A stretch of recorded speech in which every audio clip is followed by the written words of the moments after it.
We are live. Good morning, everyone, and welcome to the September 17th meeting of the East Hampton Town Board. Carol, would you please read the roll call? Councilwoman Burke Gonzalez. Present. Councilman Lees. Present. Councilwoman Overby. Here. Councilman Bragman. Here. Supervisor Van Scoyac. Present. Please join me in saying the Pledge of Allegiance. I pledge allegiance to the flag of the United States of America, to the republic Which stands one nation, under God, indivisible, with liberty and justice for all.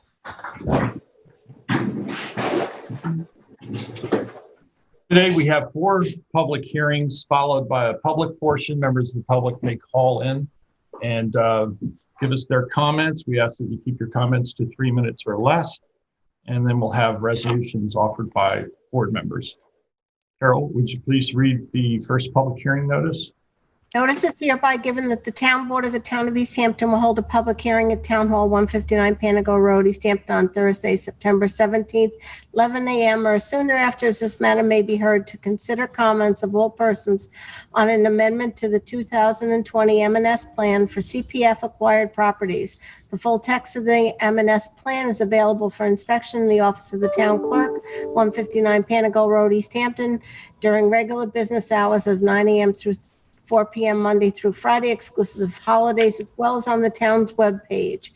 Click on Land Acquisition and Management Department and then on Plans and Resources on the sidebar. Due to the public health and safety concerns related to COVID-19, the town board will not be meeting in person. In accordance with Governor's Executive Order 202.1, the 28th of May 2020 meetings of the town board will be held via video conferencing, and a transcript will be provided at a later date. The public will have the opportunity to see and hear the meeting live and provide comments. Thank you, Carol. Jason, do we have any callers on the line to speak to this hearing? We currently have no callers on the line, but the line has been tested and it is open. Very good. Thank you, Jason. With no callers or comment, I'll entertain a motion to close. A motion to close. And Second. this would be, again, closing 1 week after the publication of the transcript of this hearing. And we have a second. Second. All in favor? Aye. Aye, passed and carried. Carol, if you'd please read the next hearing notice.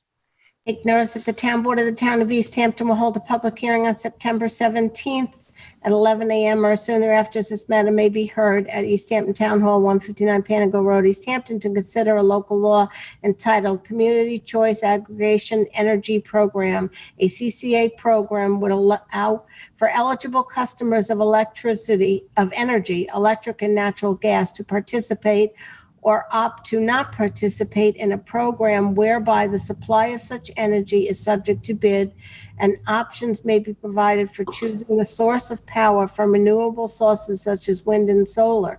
The full text of the local law is available at the town clerk's office.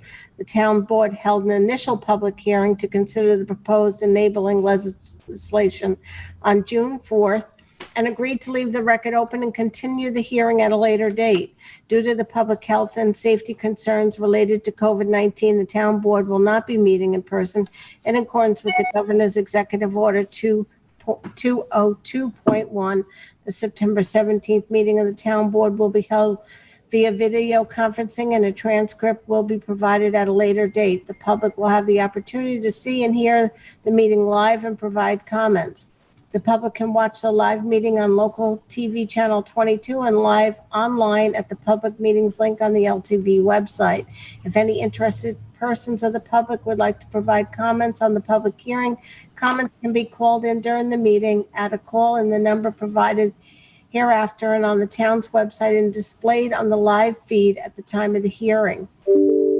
351-888-6331. Pursuant to the requirements of the executive order of the Governor of the United State of New York, a transcript will be prepared of the public hearing and a copy will be filed with the town clerk and placed on the town's website, and comments will be accepted in writing by the town board to be received by email to cbrennan@ehamptonny.gov or by mail to the town clerk, 159 Panago Road, East Hampton, New York, and actually received by the close of business on October 1 or 1 week after the posting of the hearing transcript, whichever is later. Please check the meeting agenda posted on the website for any changes to the instructions to access the virtual meeting or for updated information. Thank you, Carol. Jason, do we have any callers to comment on this hearing? There are currently no callers commenting, but the number is up. Okay, so I know that Gordian Rock, who gave us the presentation on Tuesday, is on the line if he's needed for any questions, as well as Lauren Steinberg from Natural Resources. So if there are no callers, are we ready to close the hearing? I'll entertain a motion to close the hearing after the public transcripts have been published for 1 week. Motion to close. Can we have a second? Second. All in favor? Aye. Aye, passed and carried. Carol. Thank if you you. move on Thank to you, the Gordian next- and Lauren. Thanks for being here. Please take notice that the town board of the town of East Hampton will hold a public hearing on Thursday, September 17th at 11 a.m. or as soon thereafter as this matter may be heard, to consider any and all comments in relation to the proposed increase and improvements of facilities at the Camp Hero Sewer District pursuant to Section 202-B of the town law, consisting of installation of lower pump station, slide rails, and grinder pumps, the project at an estimated cost of $78,000. To the public health and safety concerns related to COVID-19, the town board will not be meeting in person in accordance with the governor's executive order 202.1. Said public hearing of the town board will be held via video conferencing, and a transcript will be provided at a later date. The public will have an opportunity to see and hear the meeting live and provide comments. The public can watch the public hearing live on local TV channel 22 and live on stream from the public meetings link of the LTV website. If any interested members of the public would like to provide comments on the project and the financing thereof, comments can be called in during the meeting. The conference number for such purpose will be made available on a live stream and also on the town's website at least 24 hours prior to the start of the public hearing. Written comments and/or questions may be submitted via email to the town clerk at the following email address: cbrennan@ehamptonny.gov. Said comments and/or questions will be considered at the public hearing, provided that they are submitted by email no later than 9 a.m. of the day of the hearing, or submitted via telephone by way of the conference number provided by the town at the time of the hearing. Pursuant to the requirements of the executive order of the governor of the state of New York, a transcript will be prepared of the public hearing, and a copy shall be filed with the town clerk and placed upon the town's website, and comments will be accepted in writing by the town clerk to be received by email to cbrennan@ehamptonny.gov or by mail to the town clerk, 159 Panago Road, East Hampton, within 1 week of the posting of the public hearing transcript. Please check the meeting agenda posted on the town's website for further instructions for any changes to the instructions to access the public hearing for the updated information.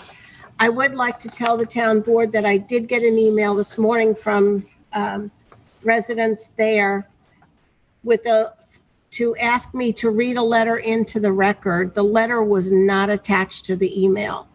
So I sent a letter back to them, asked them to send it to me, and told them I would forward it to each one of you when I received it. Thank you for that, Carol. You're welcome. Jason, do we have any callers on the line regarding this hearing? Yes, we do. We currently have 2 callers on the line. I will unmute the first caller. Thank you very much. Caller, Hello. you are on the air. Hi, good morning. Hi. Good morning. Oh, could you mute your TV in the background?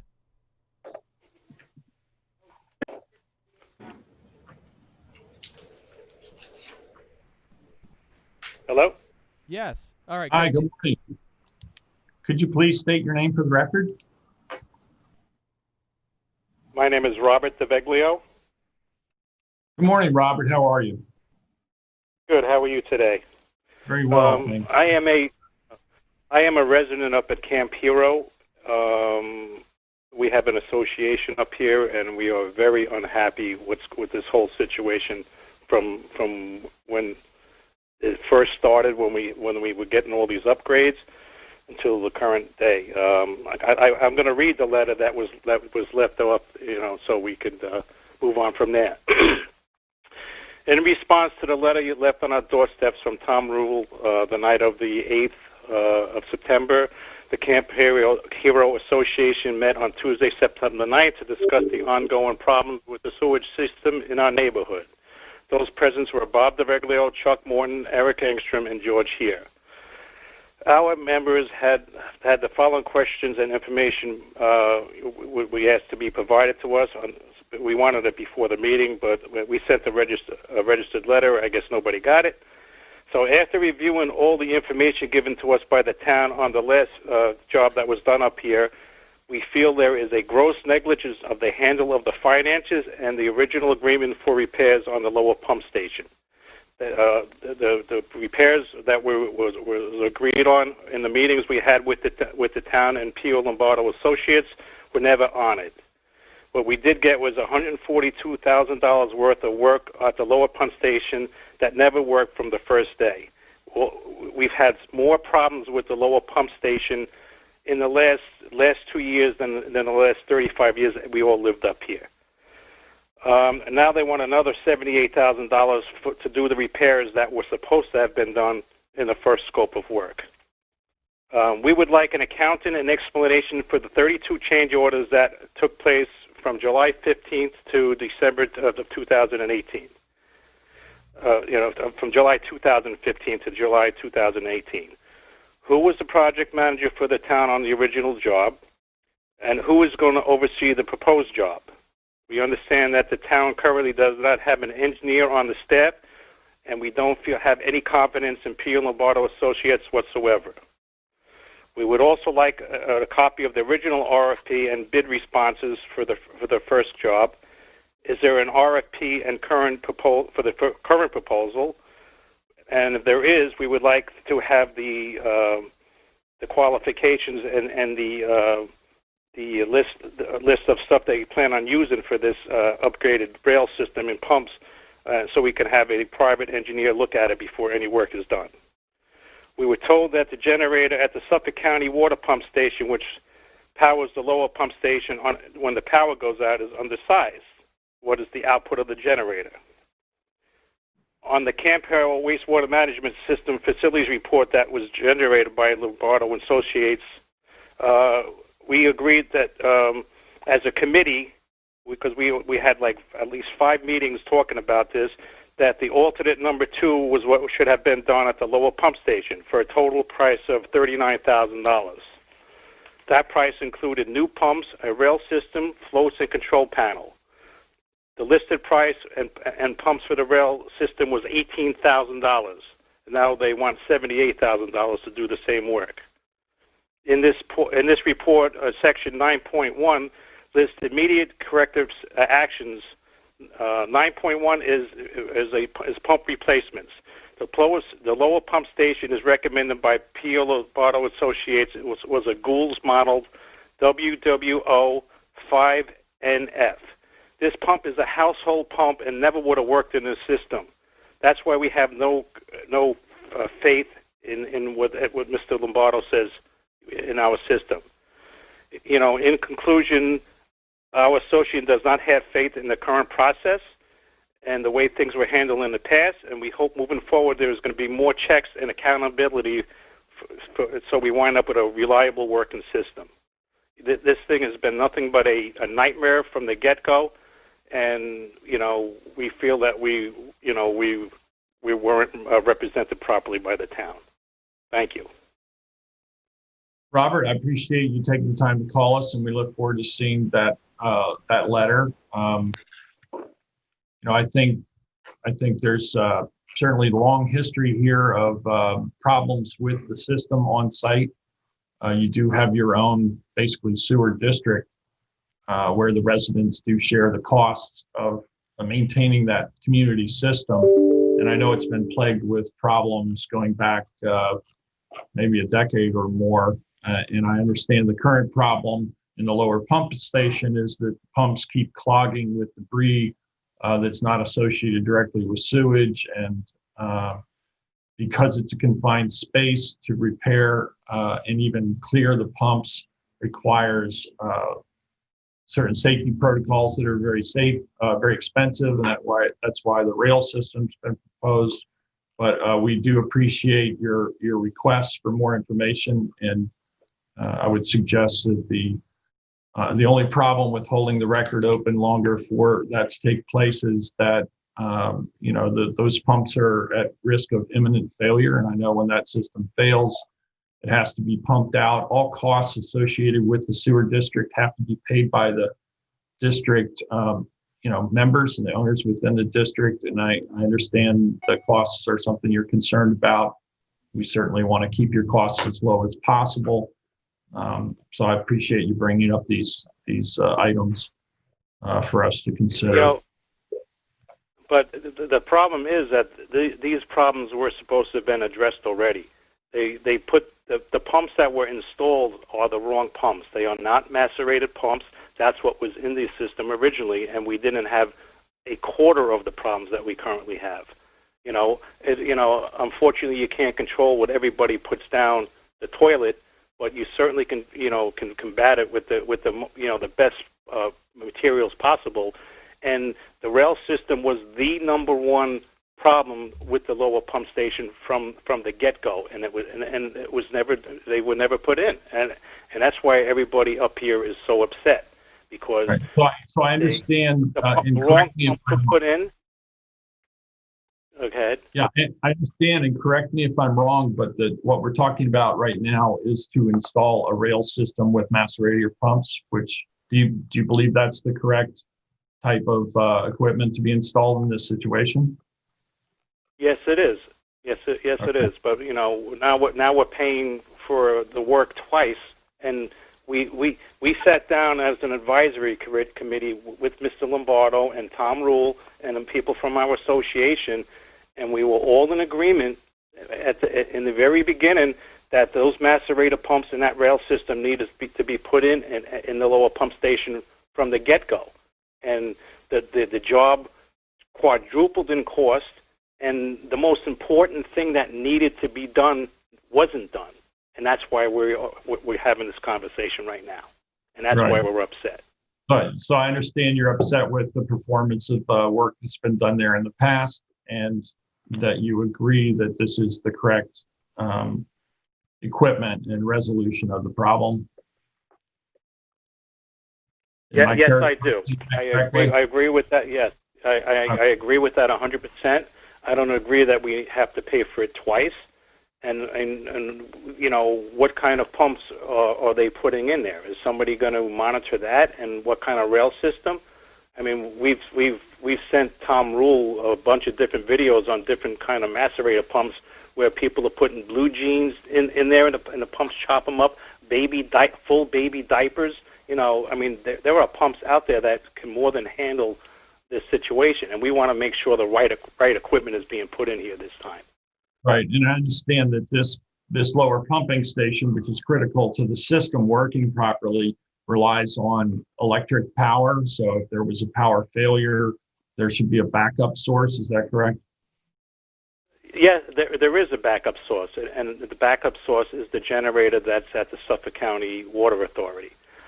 I did a little checking on myself, and the generator that's up there is 125 kilowatts, and that the Water Authority, they're not using it to pump water anymore because we're hooked up to the city water grid, that they're only using 25 kilowatts of the generator when it goes out. So the generator up here is more than adequate. And so they would be willing to allow that to be used as a power source? It's been like that for the last 35 years. Understood. Not only that, and our power also, the power that powers the district also comes from that substation, and there's a separate little meter that's on the side of the building that the Water Authority charges the town for our electric use. It's been set up that way forever, and there's nobody saying that we can't keep using it this way. Understood. And so they don't really need the pumping capacity because they're now on pressurized system. So they don't need the generator capacity they originally did. Exactly, and even when there was what they were using it to run the wells up here, there was still enough power at that point, and the pumps that were in the pit at that time were twice as big as the pumps that they're in there now. Understood. Do you have anything else that you want us to know at this point? And again, we look forward to reading your association's letter.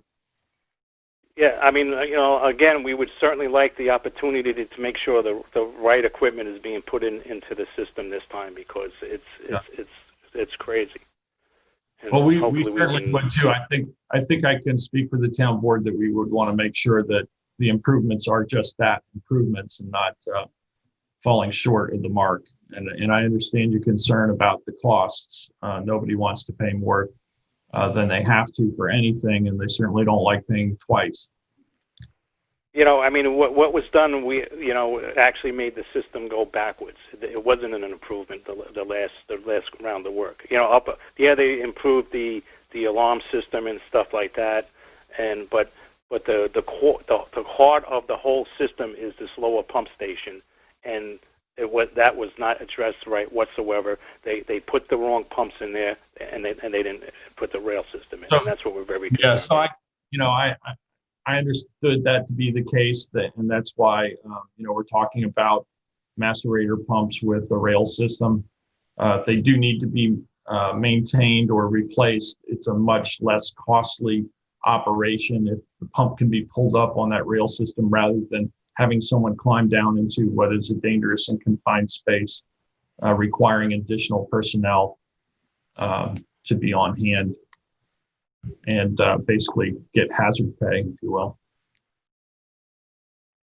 All right. Well, those are my concerns, and I would certainly like to, or association would like to be informed with any thing that's going forward, so we have the opportunity to look at it as an association and at least hopefully agree on the type of equipment that's being put in there. I appreciate that, and we'll see that happens, that you have an opportunity to review and weigh in. Thanks so much for taking the time to keep us informed as to what the association's thinking is. We appreciate that. All right, thank you. Thank you. Be well. Bye. Jason, do we have another caller on the line? Yes, we do. Hello, how caller. My name is Charles Eric Angstrom. Hi, Charles. I'm a resident up here also. Good morning to the board and the supervisor. And my main concern is that the rail system's installed so that it's would avoid the confined space, problem that requires at least 3 men to change a pump, confined space. But it was an original go-around. That was what we all came to agreement to do in the first place. And I would like to see some kind of oversight to make sure that that's what we end up with, the grinder pumps on a rail system and avoiding the confined space charges in the future. That is certainly the goal of this current proposed plan. And again, we'll make sure that we review that with the residents out there to make sure that we are all on the same page with that. I mean, it would be kind of nice if even one of the board of the association members could help with the oversight of the installation to make sure that it does go that way. Because we were promised this the first time, I think it was $178,000 worth of work that was supposed to do the rail system, and it didn't happen. And if we can get that monkey off our back, that would be a big thing, I believe a couple of your residents out there have experience and are knowledgeable in this field, I believe. Correct. You yourself, I believe. if I understand that correctly. I do. Chuck Morton's actually licensed waste operator. He runs two sewage plants. He'd probably be the most qualified with credentials, but I'd be happy to help him with it too. And I believe the grinder pumps and stuff, and they were talking about 2 horsepower pumps here. That's not a lot. That's about the same as a toaster, like running 2 toasters at once. So we're not talking about a big load of electricity here. That's roughly 1,500 watts each pump when they're running correctly. When they lock up, of course, the amperage goes up quite a bit, but hopefully they use the auto reversing type pumps that will actually stop when they sense an overload, reverse, clear themselves, then start again in the correct rotation. We sent Tom Rule and some videos on these pumps, and they're readily available at Blackman Plumbing Heating, at Nugent Potter, and they're not hard things to get. They're not like super expensive pumps. You know, they're more expensive than a regular pump, but they're be the right pumps. So that's pretty much all I have to say. Okay. I appreciate Charles, your time. Thank you. we appreciate you calling in and letting us know your thoughts on this.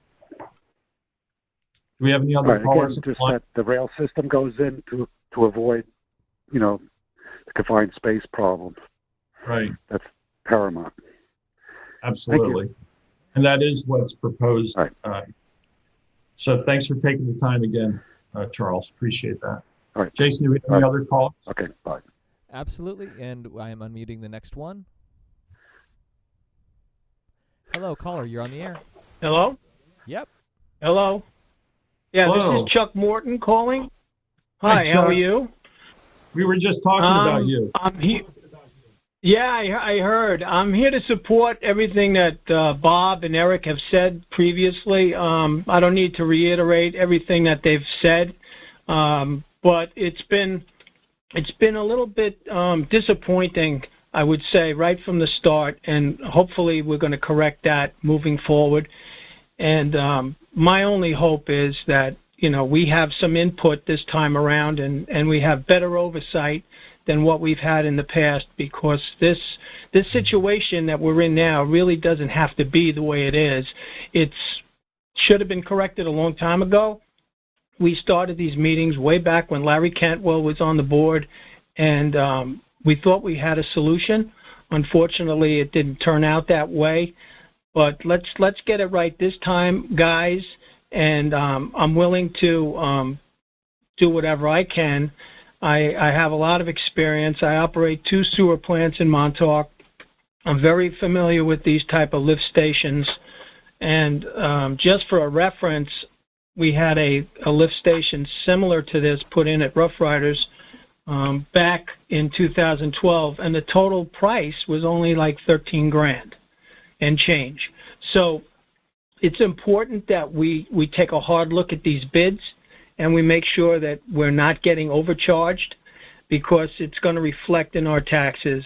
And there's only 27 or 28 of us up here. So that's my concern, that we're getting a fair deal this time around, and that we get the right installation. And basically, that's all I have to say. So, Chuck, do you agree that the macerator pump with a rail system is the correct solution here? Without a doubt. We agreed on that the first time around, Eric. So we are hoping that we get this system in place this time. And I can tell you from my experience that if you put the right system in place the first time, you're not going to have these problems. And especially since we are only dealing with 27 or pretty much less than 27 houses now, because the top half of the development gravity feeds. So we're talking about the bottom half of the development. It's less than 20 houses feeding into this pump station. So it's not a lot of flow. Understood. Did Rough Riders have a confined space issue with regard to pump installation or replacement? No, that system was designed properly from the beginning. What we did over there was we replaced an existing rail system that deteriorated because they didn't use stainless product and they used galvanized, and it's a very corrosive environment, and over time that galvanized just rotted away. So stainless rails and the right macerator pumps is the way to go. Right, and I heard Charles talking about auto reversing. Do you agree that that would be the correct? Yeah, absolutely. I think the other thing that I just wanted to add, and the biggest difference between private sector and public sector is that, we have a very specific bidding process that we have to follow. And, the award of that is highly regulated. And also, because we're talking about a confined space issue here, the expense is quite high anytime you have to deal with that situation. And also because it's a publicly bid project, the costs generally run 3 to 5 times higher than what would occur in a private sector situation. And, those are the constraints that we have to work in. So I understand that for residents, it's even that much more important that the work be done correctly the first time. And, we're certainly willing and open to working with the residents to make sure that this project fulfills those goals of the lowest possible cost and the best possible outcome for the longest period of expected life. Okay, well, thank you very much for your time, and I'm willing to work with anybody that wants to work with me, or Eric, for instance, or Bob. Bob's very knowledgeable too, so that we can make sure we get the right job this time. Great. I really appreciate you taking the time to let us know. Thank you. Be well. You too. I'm unmuting. Jason, do we have any other callers waiting online for this hearing? I'm unmuting the next caller. Yeah, and so the other guy, what's his name, Garrett? He'll know. Hello? Yeah, good. So they'll do a complete walkthrough with him. Yeah, hello, that's caller ending in 7877. You're on the air. Jason? And at this point, he's going to try to impress you. It sounds like a different conversation It sounds entirely. like a very different conversation. And so, to the next caller. I'm calling in for the public portion. Okay, and we're in the middle of a public hearing, so if you'll stay on the line, we'll get back to you as soon as we can. All right. Thank you. Thank you. Okay, I'm going to go back to that caller for a second that was having a different conversation and just make absolutely sure. All right, and let's go. Hello, caller. Hello, caller. Hello, caller ending in 7877. Go that way or coming in? No, I'll come in and I'll lock the door. All right. Yeah, Well, it sounds like the same unrelated conversations continuing. All right. So I think it's safe to move on. Here you go. Okay. So that's the end of our callers that we have online. Okay. So without any other public comment, the board wish to. I know we're up against some time constraints here. This system is currently working at Camp Hero, although it's not reliable.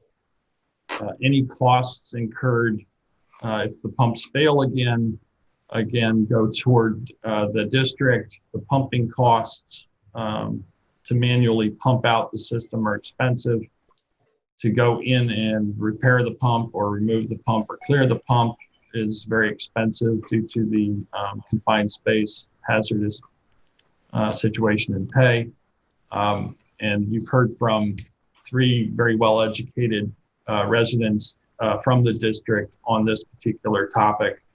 I would like to be able to give the residents' assurances as to the efficacy of this solution. It sounded like they all supported the approach that we're taking, and just want to have some more exchange to be confident that both the equipment is properly spec'd to fulfill that approach, and that there's some oversight in the installation, which I think some of the members of the community up there were willing to volunteer their time on. So I would think that we would want to turn that information around very quickly to the residents. At the same time, we need to kind of move forward to get the installation moving. I would suggest that we wait an additional 2 weeks to close the hearing, and that we look to close the hearing by October 1st, which is our next meeting. Do board members agree, or you want to propose some other solution? I'm comfortable with that time, because once we close it, we still have to wait for the transcripts. So that's going to be 3. And well, we don't close it until after the transcripts have been published. And well, correct. So I would hope we could get the transcripts of this published very quickly. John, if you could see if you can ensure that, so that we're able to close on October 1st and still have a reasonable amount of time. You're going to close the live comment today, and then we'll post it, and then it'll be open for written comment until the 1st. Is that the proposal? That would suffice, yeah. Yeah, I think we could. That way, I can pull the transcript right up to this meeting and get them to transcribe it, put it up. The board's task is to ensure that the residents have an opportunity to fully understand the specs of this, the engineering plan, and to weigh in and give us some comments on it. And then we can also line item the responses to the letter that we are anticipating that came from Robert also. Get that information to the association. So do I have a motion? A motion to close the live portion of the hearing, but to keep the written comment open for, did we say 1 week or until October? Until October 1st. Until October 1st. Second. All in favor? Aye. Aye, that's been carried. So Carol, if you read our last hearing notice for today. Please take notice that the Town Board of the Town of East Hampton will hold a public hearing on Thursday, September 17th at 11 a.m. or as soon thereafter as this matter may be heard, to consider any and all comments with regard to a local law amending East Hampton Town Code, Chapter 240, Vehicles and Traffic, Section 240-68, Schedule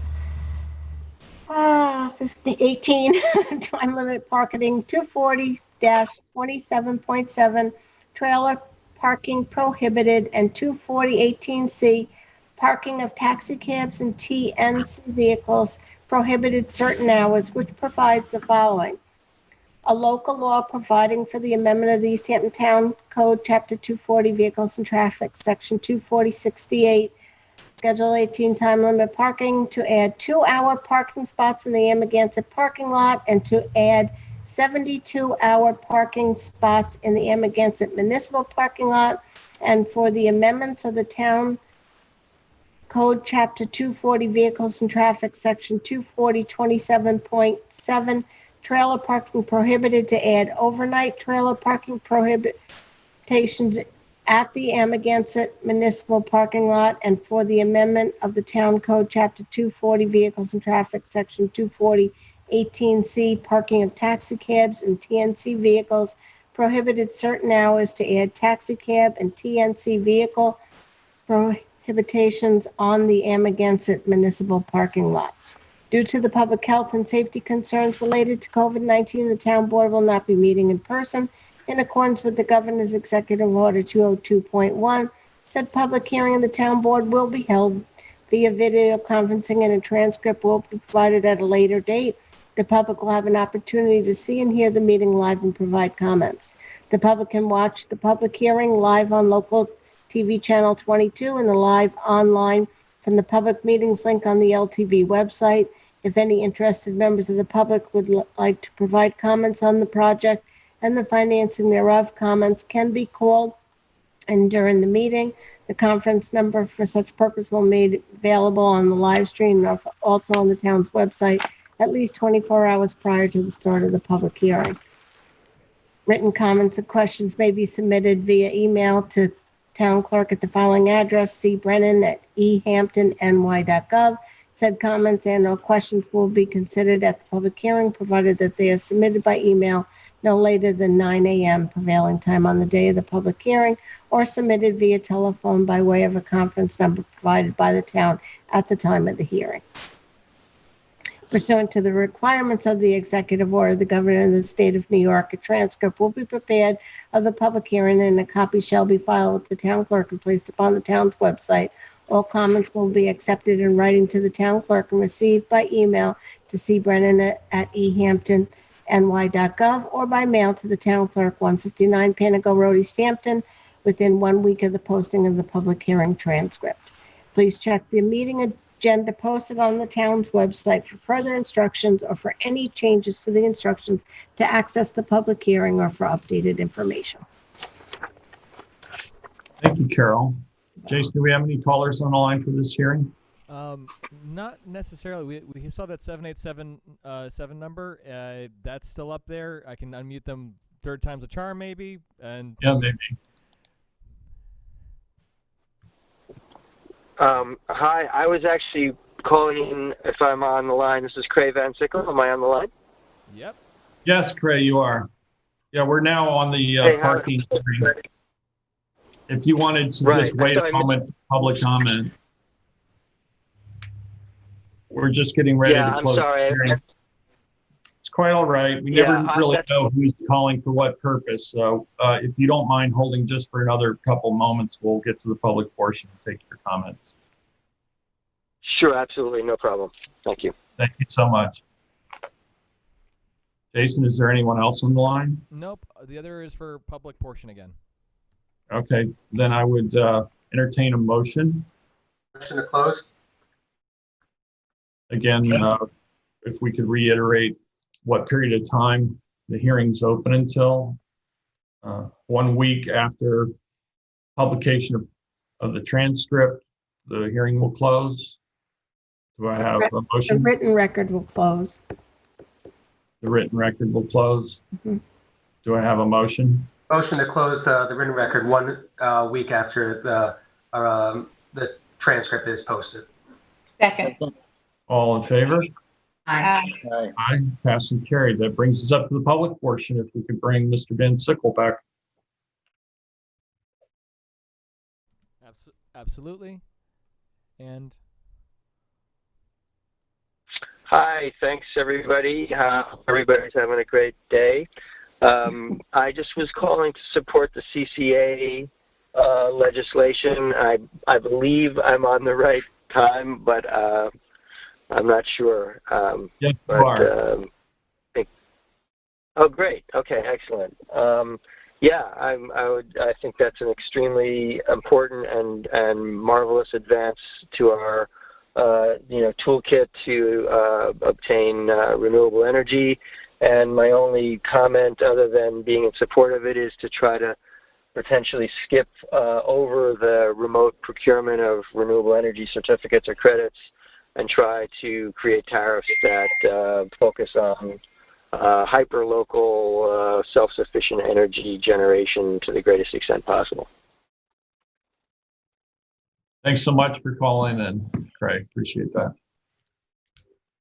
Great. All the best to everybody. Good to hear your voices.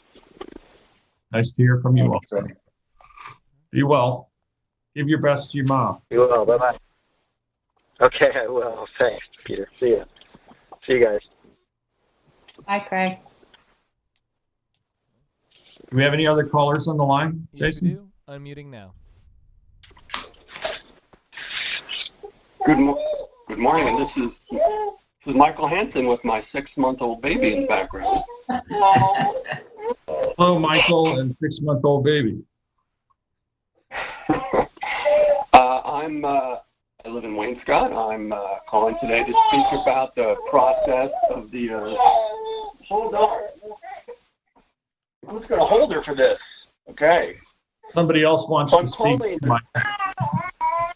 She was so good in the first one. So sweet.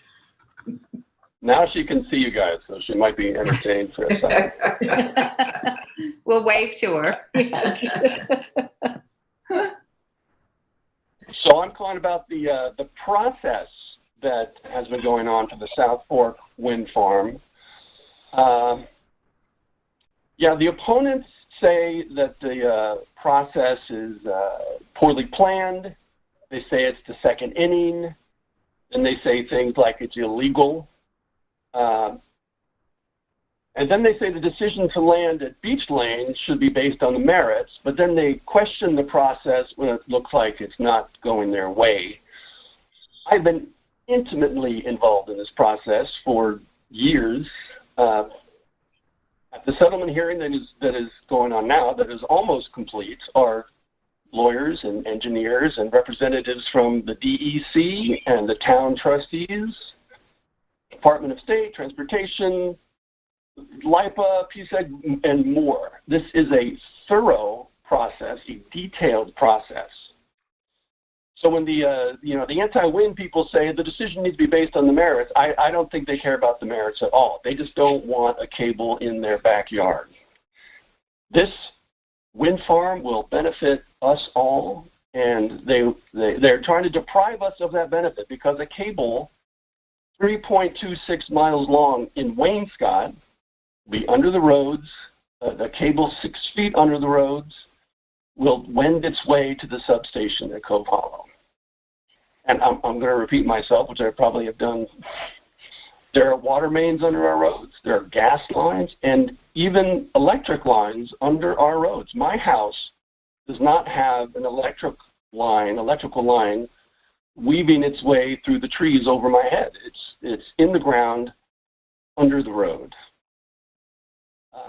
And I actually have a question. I know it's only been a couple days since this question was brought up. Is there an update on the final item of negotiation with South Fork Wind and the town? Michael, if you're referring to easement documents that we are continuing to negotiate, those are not ready to be released to the public. I expect they will be shortly, and as soon as we have a final draft, we will do so. We'll bring it up for a work session agenda discussion and circulate them widely in the community over our various platforms, the website, etc. And then the public can have an opportunity to look at what we've negotiated to date. Thank you very much. Sana says goodbye. Bye, Anna. Thanks for calling, Michael. Bye-bye. Do we have any other callers on the line, Jason? Yes, we do. Unmuting now. Yes, good morning. Charlie Whitmore. Hi, Charlie. Good morning. Yeah, I have some further ideas and statements I'd like to make at this time. So I'll continue here as per my last meeting. I dug out my copy of the 2002 East Hampton Town Comprehensive Plan. At the time, I was the Recreation Subcommittee representative to the Comprehensive Plan Committee. We had at our disposal recommendations of the needs assessment study commissioned by the town board and performed by Land Ethics. We used it as a guide in our final recommendations to the comprehensive plan. The Recreation Committee was comprised of East Hampton Town residents representing a diversity of organizations from our community, including the East Hampton Trails Preservation Society, East Hampton Women's Softball, East Hampton Youth Football, East Hampton Business Alliance, Springs Advisory Council, and so on. 25 different organizations were involved in developing our recommendations. It was a true cross-section of men and women of multiple backgrounds and interests. Our recommendations are prescient when viewed in today's context. We wrote, The goal of this document is to provide for a logical, consistent, and purposeful approach to creating and managing parks and recreation services in East Hampton Town. The committee goes on to present a roadmap for the creation of an East Hampton park system. In the 18 years since the East Hampton Comprehensive Plan was completed, few of our recommendations have been acted upon in the hamlets of Springs, Amagansett, or East Hampton. Considering that the comp plan exists as a living document, it becomes unimaginable that instead of creating more park opportunities, the town board has now decided to reduce them by selling our valuable parkland, thereby subtracting land, the Pantego Place ball fields, from our town's inventory rather than attempting to increase it as per our recommendations and assessed needs. Our town board's justification for making such a move is equally disturbing. The town board's claims that a committee, quote unquote, of baseball coaches, unquote, okayed the town scheme to rob our kids of their ball fields on Pantego Place in exchange for an inferior location on Stephen Hand's path. What are they going to destroy next? The skate park in Amagansett? Maidstone Ball Field? Lions Field? Who are these mysterious people, and what is wrong with you, the town board? What this misadventure makes clear is the town's lack of a sound park planning process and parkland oversight. What is needed is a comprehensive planning process that includes a cross-section of user groups and community organizations. In the face of our growing population, parkland has become a far more desirable asset, and must be protected. And where is the park planning process at Stephen Hand's Path? Is there a master plan of the site created by a talented landscape architect with input from the public? Has the public been invited to any kickoff planning meetings? Or are you going to continue with more off-the-rails planning? Don't you see what's happening here? Appalling best describes what is going on with parks and recreation in East Hampton Town. And what is happening at Pantego Place is absolute proof. In the comp plan of 2002, we addressed the needs of the Little League and Pantego Place ball fields, and I quote, "Little League practice can continue to use the lighted neighborhood scale park at Pantego Place for the immediate future until more hamlet parks become available closer to where the children live," unquote. Not farther away, but closer to where our children live is the message. Not on the outskirts of town, but in the heart of our community. A revelatory message from the past. Bringing parks into the community close to the users is not a novel concept. It is the goal of parks everywhere. Parks are an asset, not a liability. How can the town board make such a decision without any discernible planning process? I want to make clear that the coaches committee, quote unquote, that this town board uses for political cover was by no means a representative committee of our peers. And whereas some may argue unconvincingly that this town board and its mysterious coaches committee felt free to sell the Little League down the river, they had absolutely no right to give away the underlying parkland, as that belongs to the people of the town of East Hampton. Hence, that land must be replaced in kind with appropriate parkland elsewhere in the town immediately. This town board has shown no concern for the loss of this valuable parkland, focusing instead on the emergency room annex as if it is all that matters. Ironically, under healthcare, in the human services section of the 2002 comprehensive plan, there were no recommendations for land purchases for future healthcare needs. Clearly an oversight that is coming back to haunt parks and recreation. Land use is of paramount importance in East Hampton, and the Recreation Committee peered into the future when we made our recommendations.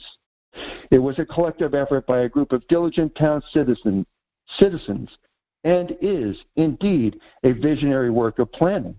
As I read it now, It feels more relevant today than when we produced the document in 2000. The surging growth of our community combined with the shrinking availability of land make parks an extremely urgent issue. The recommendations of our committee in the Comprehensive Plan of 2002 must no longer be ignored. A Park and Recreation Commission should be convened quickly to defend, enhance, and make accessible our local parkland. And the first critical step to repair the damage wrought by this town board's disgraceful plan to destroy the ball fields of Pantago Place is to replace in kind the park on Pantago Place in the nearby hamlets, or leave the park where it is. Thank you. Thank you, Charlie. Jason, do we have any other callers on the line? Yes, we do. Unmuting now. Citizens, and is Hello, caller. You're on the air. As I read it now. Hello, caller. Ending in 3691. You are on the air.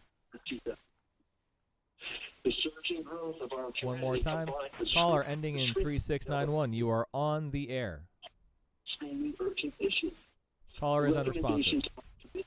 Sounds like a repeat of the previous speakers. Yeah, I think somebody just has their TV on in the background and left their phone away. I know that some folks do actually use their phone to listen to the meeting rather than actually wish to comment. We've had that in some cases where folks just call in with their phone in order to listen to the meeting rather than to comment. Yep. Do we have any other callers on the line? No, that's it. Okay. In that case, I believe we can move on with resolutions. Kathy Burke-Gonzalez, you have resolutions to offer? I do, starting with Resolution 2020-864. It's approval of the warrant. Claims total $1,903,241.09, and the utility warrant totals $37,227.57. Second. All in favor? Aye. Passed and carried. 2020-865 is to issue a check in the amount of $2,000 to Elena Kakovas, Esquire, for her arbitration services and a grievance over vacation time. Second. All in favor? Aye. Passed and carried. Resolution 866 is to amend the human services budget for COVID-19 meal cost. This is to cover the cost of the frozen meals that we're delivering out to our seniors for the fourth quarter. We're moving $32,500 from various salary lines to the senior nutrition COVID-19 food line. Second. All in favor? Aye. Passed and carried. Resolution 867 is to accept bid EH20-031 t-shirts, sweatshirts, and other items. Goes to ABC Custom Sales, Inc., All-Star Custom Apparel and Design, Express Press, Uniforms Manufacturing of Arizona, LLC, and SP Design and Manufacturing, Inc. Second. All in favor? Aye. Passed and carried. 2020-868 is to accept bid EH20-030. That's the supply and delivery of an outdoor standalone freezer. That goes to Pasco in the total amount of $24,225. And this will make the folks in the senior nutrition program feel like it's Christmas. Second. Second. All in favor? Aye. Passed and carried. 2020-869 is the approval of a special event for the Hamptons International Film Festival 2020. This is to hold a drive-in movie theater event starting Thursday, August 8th through Monday, August 12th from 5 to 10 p.m. in the back parking lot of Atlantic Beach and at a private residence on Buckskill Road in East Hampton. 76 cars are approved at the Buckskill location and 70 cars at the Atlantic Avenue Beach location. Second. All in favor? Aye. Passed and carried. I'd like to offer 2020-870. This is a schedule of public hearing for the Water Quality Improvements Project, Round 2, 2020 funding, where the Water Quality Improvement Funds was established under Local Law 12-4. We heard this round of recommendations last week. Whereas in furtherance of the water quality objectives, the town of East Hampton issued a second round of requests for applicants, RFAs, on June 22nd, 2020, closing August 20th, 2020 for the second round of funding. We will be having awarding 5 eligible projects, totaling cost of $522,895. And these projects will be for, the project sponsors will be for the Springs Improvement Society, Stony Brook Center for Clean Water Technology, Crow's Nest Restaurant and Motel Dog Incorporated, the Village of East Hampton, and the Incorporated Village of Sag Harbor. Take notice that the Town Board of East Hampton will hold a public hearing on October 1st, 2020 at 11 a.m. Second. All in favor? Aye. Passed and carried. 2020. Hold on. That has to be amended. It's 2:00 on the 1st. I apologize. So I'd like to offer that with an amended time still on October 1st, 2020 at 2 p.m. Thank you, Carol. We have a second as amended. Second as amended. Mine does say October 1st on it. Yes, so- but it says 11 o'clock. It has to go to 2. I'm sorry, got it. As amended to 2:00. Thanks again, Carol. 2020-871 is a title change for recreational employees, park attendant to recreational aide. This will be starting September 21st, effective for Jason Desner, Dorothy Mosley, Carla Walsh, and Tri Nigan. Second. All in favor? Aye. Aye. Passed and carried. 872 is a status change from seasonal to part-time for Jennifer Jameson, who was appointed to the position of park attendant. Summer season is now needed on a part-time basis. The hourly rate would be $14 per hour, paid bi-weekly, effective September 21st. Second. All in favor? Aye. Aye. Passed and carried. 873 is a payout upon resignation of Ashley Oliver from the Aquaculture Department, who resigned effective August 28, 2020. She had accrued payroll for 6.763 vacation hours for total, and compensatory, personal compensatory time for a total gross of $891.65 to be her final payout. Second. All in favor? Aye. Passed and carried. I'd like to offer 2020-874 is to pay the prior year's invoices for sanitation, 2019 to Advanced Stores Company, one for $9.75, and the second one for $188.95. Second. All in favor? Aye. Passed and carried. 2020-875, the CPF budget modification for septic rebate and contract costs.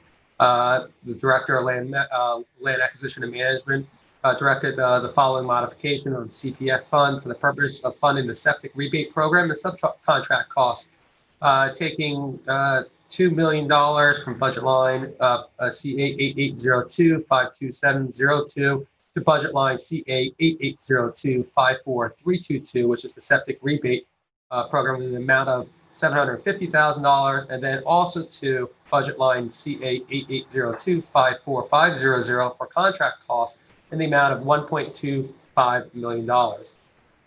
Second. All in favor? Aye. Aye. Aye. Passed and carried. 876 is accept a donation and amended budget for a memorial bench. This is from Chris Wasserstein, who wishes to pay for the memorial bench and plaque to be located at the head of the harbor, which is in 3 Mile Harbor, and dedicated of her husband, Dan Retina. And the amount, since that was a capital budget project, will be the budget office will be making the following modifications to the 2020 operating budget: an increase of $1,298 for gifts and donations, and $375 to pay for the new plaque to be placed on it, and $923 reimbursed to the town for the bench that's already there. And we're going to increase $375 to the subcontract cost for Ocean Graphics for the plaque. Second. All in favor? Aye. Passed and carried. 877 is the accept the proposal for LK McLean for the Marine Museum Engineering Assessment, where the town board is now accepting the proposal of LK McLean Associates to do a building assessment of the Marine Museum at 301 Bluck Road in Amagansett. We're going to provide the services at a cost not to exceed $7,500 as set forth in their March 2nd, 2020 proposal. Second. All in favor? Aye. Aye. Passed and carried. 2020-878 is authorized payment of the 2019 invoices for highway. This is for the vendor for auto parts, and it's the amount of $92.96 and $82. $92.96 and $82.80 to advance auto parts from the 2020 budget funds. Second. All in favor? Aye. Aye. Passed and carried. Resolution 2020-879 is to schedule a public hearing to amend the use district or the zoning map property of Town of East Hampton at 400 Panago Place. The public hearing would be held on November the 5th, 2020 at 2 p.m. or as soon thereafter as the matter could be heard. Second. All in favor? Aye. Aye. Passed and carried. Resolution 2020-880 is schedule a public hearing and notice a public hearing for Julius Spain grant of a scenic and conservation easement. The grantor is Julius Spain. It is for a scenic and conservation easement at 27 Clamshell Avenue in East Hampton. The reviewing agency is the Zoning Board of Appeals. The public hearing is October 1st at 2 p.m. Second. All in favor? Aye. Aye. Passed and carried. Resolution 881 is 90-35 Holding Corp. Grant of a scenic easement and schedule a public hearing. The public hearing would be Thursday, October the 1st at 2 p.m. The grantor is 90-35 Holding Corp. For a scenic and conservation easement at 113 South Edgemere Street in Montauk, and the reviewing agency is Zoning Board of Appeals. Second. All in favor? Aye. Aye. Passed and carried. Resolution 2020-882 is Way Grant of Scenic Easement, schedule a public hearing and notice a public hearing, which is again Thursday, October the 1st at 2 p.m. The grantor is Philip Way for a scenic and conservation easement at 252 Girard Drive in Springs, and the reviewing agency is Zoning Board of Appeals. Second. All in favor? Aye. Passed and carried. Resolution 2020-883 is the Herman Grant of Scenic and Conservation Easement, scheduling a public hearing for Thursday, October the 1st at 2 p.m. The grantors are Michael and Stephanie Herman. It's a scenic and conservation easement at 62 Firestone Road in Montauk. Reviewing agency is the Zoning Board of Appeals. Second. All in favor? Aye. Passed and carried. Resolution 2020-884 is to amend the budget for engineering for FPM, a 2019 invoice. There's just one correction in the first line. It says, whereas fines were provided, it should say funds. Funds were provided in the 2019 budget. We are appropriating unreserved surplus in the amount of $5,000 to outside professional in the amount of $5,000. Second as amended. All in favor? Aye. Aye. Passed and carried. Resolution 885 is Car Free Day 2020. For it is September the 25th has been designated as Car Free Day Long Island, where Long Island workers and residents are encouraged to pledge to be car free or car light for the day by riding either public transportation, carpooling, riding a bike, or walking to their daily life activities. And thank you, Supervisor, for riding your bike for the last couple of years. The town of East Hampton supports the goals of this day in raising awareness to the issues relating to our reliance on use of gas-powered automobiles that cause harmful CO2 emissions, pollution, traffic congestion, and other issues.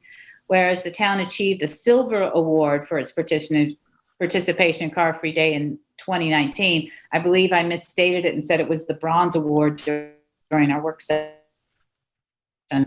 It was silver, so let's keep going, East Hampton. The town of East Hampton has added 4 fully electric zero-emission vehicles to the municipal fleet, and it's resolved that the town of East Hampton designates September 25th, 2020 as Car Free Day Long Island in the town of East Hampton. Second, and I'll be riding my bike again. All in Good. favor? Oh, thank you, Jeff. I forgot you did too. I remember Yes, I seeing did. it in the atrium. Thank you, Jeff. Do we have a vote on that? Yeah. I didn't, we didn't vote. We have a second. All in favor? Aye. Aye. Pass and carry. Resolution 886 is the appointment of a part-time clerk in the Justice Court, and it appoints Betsy Martin, who has met the minimum qualifications for the title of Justice Court Clerk. She's now appointed to part-time Justice Court Clerk at an hourly salary to be paid biweekly from a budget account in the amount of $20 per hour, and it's retroactive to September 14th, 2020. Second. All in favor? Aye. Aye. Passed and carried. Resolution 2020-887 is a bond for $225,000 additional construction parking lot improvements. This should be for police headquarters. Second. We'll have a roll call, please, Carol. Councilwoman Burke Gonzalez, Aye. Councilman Lees, Aye. Councilwoman Overby, Aye. Councilman Bragman, Aye. Supervisor Van Scoyac.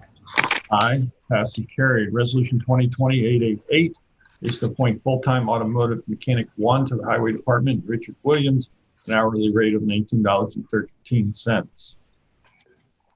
Second. All in favor? Aye. Aye. Passed and carried. 889 is to appoint student intern 2 in the attorney's office, D'Artagnan Linnes.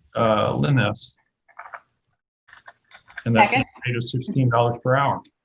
Second. All in favor? Aye. Aye. Passed and carried. 890 is to authorize Axion, aka Taser Training Police and Marine Patrol, and that's for Sergeant Kenneth Alversa, Sergeant Bradley Rozzi, Police Officer Ryan Fink, Police Officer Andrew Nemo, Senior Harbor Master Dale Petruska, and Senior Harbor Master Timothy Treadwell, and that is not to exceed $1,980. Second. All in favor? Aye. Aye. Passed and carried. 891 is to authorize Kaplan Kirsch Rockwell LLP for 2019 invoices at the airport in the amount of $4,420. Second. All in favor? Aye. Aye. Passed and carried. 892, authorize realistic de-escalation instruction training for various police officers, sponsored by the Force Science Institute, Hampton Bays Fire Department, to be held at Hampton Bays Fire Department December 11th, not to exceed $1,485. Second. All in favor? Aye. Aye. Passed carried. 893 is to amend budget for Northwest East Hampton Water Fire Protection Districts for site improvements in the amount of, let's see, total amount is, well, I got to do some math here. I didn't add up the totals, but anyway, it's appropriated surplus in the amount of $1,257, and in appropriated surplus from $22.95, and that would be moving similar amounts into the subcontracted line. Second. But all in favor? Aye. Passed and carried. 894 is to amend budget for animal control vehicle, other equipment. That's moving $1,319 from computer equipment and $80 from office expense to other equipment, in the total of it should, I'm not quite sure why, $1,399. Second. All in favor? Aye. Passed and carried. 895 is increased cap 2020 retained law firm Picano and Scahill PC, and that's with regard to new Singular Wireless PCS, AT&T Mobility versus Planning Board of East Hampton. Second. All in favor? Aye. Passed and carried. 896 is Picano and Scahill PC 2020 increase of cap, and that would be increasing the cap with $20,000 more for a total of $40,000. Second. All in favor? Aye. Aye, passed and carried. 897 is to increase the cap for Dan Rezzo, Whiteman, Osterman, and Hannah LLP as counsel for Sand Highway. And that would be constituting a total of 60,000. The increase is an additional 20. Second. All in favor? Aye. Aye. Passed and carried. 898 is to increase the cap. Dan Rezzo, Whiteman, Osterman, and Hannah LLP outside counsel. And that's regarding State Environmental Quality Review Act for the Town Board, Planning Board, ZBA for calendar year 2020. Second. That's constituting a total of 15,000, additional increase of 10,000. Get second. All in favor? Aye. Aye. Passed. Carried. 899 is fire investigation training. Bruce Scavone, and that's in an amount not to exceed $1,300. Second. All in favor? Aye. Aye. Passed and carried. 900 is authorized payment to Fanning Phillips Molinar Group, FPM, for 2019 invoice in the amount of $2,392.81. Second. All in favor? Aye. Aye. Passed and carried. 901 is to amend budget for insurance expenditures, and that is to move 80,000 from health insurance to commercial insurance, 60,000 from health insurance to commercial insurance, and 45,000 in health insurance to commercial insurance from various lines. But it doesn't say where it's going to. Usually it's a from and a to. It's going to commercial. It's going from health insurance into the commercial insurance. Oh, I'm sorry. I just saw that question mark at the end. It threw me for a loop. I don't know where the question mark came from. Okay. We can remove it if you'd like to amend the resolution. All in favor? Aye. Aye. Passed, carried. 902 is to amend the budget for workers' comp claims, and that is moving $7,000 from contingency to workman's comp in the same amount. Second. And that also, I'm sorry, the page turn here. Got the budget line appropriation of unreserved surplus in the amount of $125,000 into workers' comp in the same amount. I seconded. All in favor? Aye. Aye. Passed and carried. 903 is to amend the budget for Fort Hill Cemetery commissions, and that's moving $5,000 from health insurance to commissions in the same amount. Second. All in favor? Aye. Aye. Passed and carried. 904 is to amend budget for sanitation vehicle repair, and that's in the amount of $4,000 from general repairs to $4,000 in motor vehicle repair. Second. All in favor? Aye. Aye. Passed and carried. 905 is to amend budget for 36 Scan Road building improvements, and that is appropriated surplus in the amount of $20,000 to general repairs in the same amount. Second. All in favor? Aye. Aye. Passed and carried. 906 is to amend budget for human services lease of equipment, moving $500 from in-home travel and conference to human services lease of equipment in the same amount. Second. All in favor? Aye. Aye. Passed and carried. 907 is to pay NYMER deductible on Constantino, and that is in the amount of $2,200 for damage to a garage door. Second. All in favor? Aye. Aye. Passed and carried. 908 is stipulation of settlement in a personal matter, and that is resolved that Mr. Scaliger will be moved to title Sanitation Helper 3 beginning October 1st, hourly rate of $23.27. Second. Favor? Aye. Aye. Passed and carried. 2020-909 is to extend agreement merchant card, internet, and or electronic payment processing services, Point and Pay LLC, and Government Payment Services Incorporated, and that would be for a period, additional period of 1 year from the expiration of the existing contract. All in favor? Aye.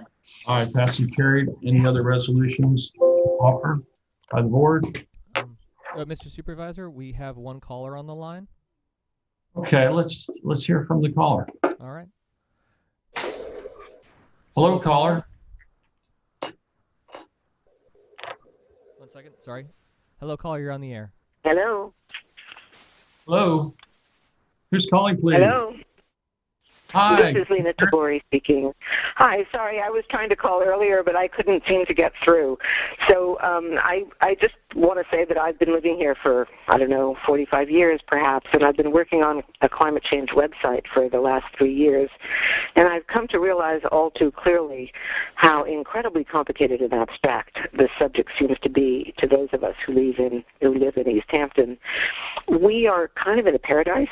We've been spared the wildfires to the west, and we've been spared perhaps even the clarity that those wildfires have brought to the west coast. Here, in all likelihood, we are first going to be impacted by the rising seas, and its creep is curiously still seemingly unnoticeable to most of us, unless, of course, we might be living on Girard Drive. So the point of all of this has to do with the CCA, really, because more than 6 years ago, when the town, in its wisdom, became one of the 2 first municipalities in New York State to set 100% renewable, they created an energy sustainability committee to advise them. And that committee has done that, and over the years, the town has moved one action at a time towards reaching those goals. But like most things, 2030 is starting to feel like it's just around the corner. Last year, a big thing happened, though, when under the leadership of Linda James, the committee sent the town a resolution asking that they move towards adopting a community choice aggregation, which would allow the town, on behalf of all of us, to play a larger role in determining how much of our energy is to come from renewables. Southampton has already moved on this, as has Brookhaven, and it's time for us to do the same, largely because I have a feeling that the more pressure we put on our utilities to deliver renewable energy, the more we're going to get, the more they're going to have to go out and get it. And the more they get it, the more of it will have to be produced. This seems like a simple piece of math to me. We need to do this, not just because we might or might not save a little money in the long run, but because, like our vote, it's our way of contributing towards saving the planet. That sounds really dramatic. I know. I'm sorry about that, actually. But the magnificent thing about our having a CCA, assuming that we can all move forward with one, is the influence, other than the influence that it can have on the source of our energy, is that we can all become participants in the power of our numbers, just as we do when we vote. I'm thinking that if East Hampton's 20,000 or 22,000 citizens join Southampton's more or less 100,000, and Brookhaven's more or less 200,000, the possibilities become tremendous. I mean, we can perhaps go for a Costco-like discount card for sustainable items like thermostats and solar and electric cars and electric lawnmowers and leaf blowers. Think of the possibilities as we all become partners moving towards a sustainable world for our children, and in my case, our grandchildren. I will just sort of take this to a conclusion by saying that I know that many of us wonder how one opinion, one vote, one action matters in the scheme of things. So I'm just here to say that if we join together, how cool would that be? It can be our opinion, our vote, our action, and we will matter. That's my comment. Thank you for listening. Thank you so much, Lee, for taking the time to call us today and for your service on the Town Energy Sustainability Committee as chair. Absolutely. Thank you. Thank you. Be well. Hi. Jason, do we have? Bye, Peter. Bye-bye. Do we have any other callers on the line, Jason? No, we do not.